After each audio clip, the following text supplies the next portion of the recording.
نوجوان طبقے کو، ہماری نوجوان نسل کو مخاطب کر کے بھی کوئی پیغام جانا چاہیے. ریاست پاکستان کی اگر میں بات کروں تو نوجوان یہاں کی کریم ہے، بہت بڑی تعداد میں نوجوان پائے جاتے ہیں.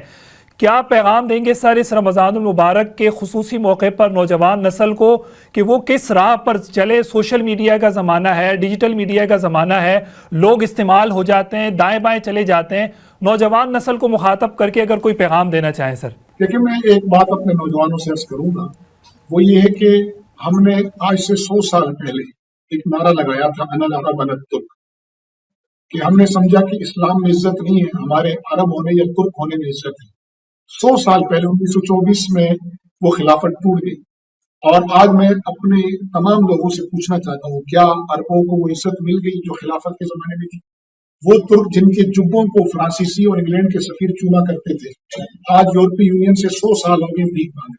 میں اپنے نوجوانوں سے کہوں گا اپنی صلاحیتوں کو وحدت امت کے لیے استعمال کریں، اللہ کو راضی کریں عبادت سے، رسول اللہ صلی اللہ علیہ وسلم کو راضی کریں اطاعت سے، اور اس مخلوق خدا کو راضی کریں خدمت سے، اور اپنی صلاحیتوں کو جغرافیائی، علاقائی، لسانی اور گروہ بندی سے بالا تر ہو کر امت کے لیے وقف کریں.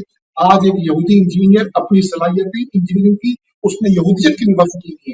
آج ایک یہودی ڈاکٹر نے اپنی طب کی صلاحیتیں اپنی ذات کے ساتھ ساتھ اپنی ملت کے لیے وقف کی ہوئی ہے. میں نوجوانوں سے کہوں گا، آپ ڈاکٹر ہیں، انجینئر ہیں، سائنٹسٹ ہیں، بزنس مین ہیں، آپ عالم ہیں، محدث ہیں، فقیہ ہیں، جو بھی ہیں، آپ اپنی صلاحیتوں کو عزم کر لیں کہ میں نے اللہ رب العزت کی بھیجے ہوئے محمد الرسول اللہ کی جو نسبت ہمیں حاصل ہے، امت محمدیہ کی، ہم اس امتی نسبت کو لے کر چلیں گے. مجھے معلوم ہے کہ اس وقت یہ وحدت کی بات مارکیٹ کا آئٹم نہیں ہے، اس وقت کچھ اور نعرے چل رہے ہیں، لیکن میں اپنے نوجوانوں سے ہاتھ جوڑ کے عرض کروں گا کہ ہم نے 100 سال تجربہ کر کے دیکھ لیا، ہمیں عزت نہیں ملی. حضرت عمر رضی اللہ تعالیٰ نے فرمایا تھا، ہم وہ قوم ہیں جنہیں اسلام کے ذریعے عزت ملی ہے، اگر ہم اسلام سے ہٹ کر عزت چاہیں گے ہمیں عزت نہیں ملے گی. تو میں اپنے نوجوانوں سے کہتا ہوں کہ وحدت امت پر کام کریں، اپنی صلاحیتوں کو امت کے لیے، ملک ملت کے لیے وقف کریں، کسی قسم کے انتشار کا شکار نہ ہو.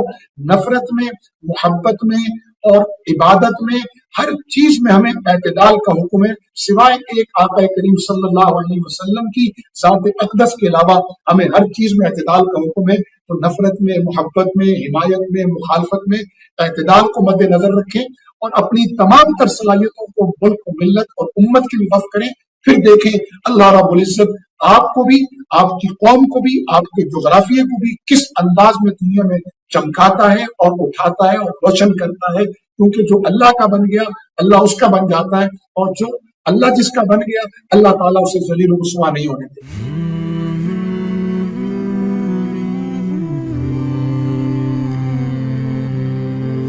رمضان المبارک کی پر نور ساعتوں میں دیکھیے درسقرآن.com کے یوٹیوب اور فیس بک پر ہلال رمضان.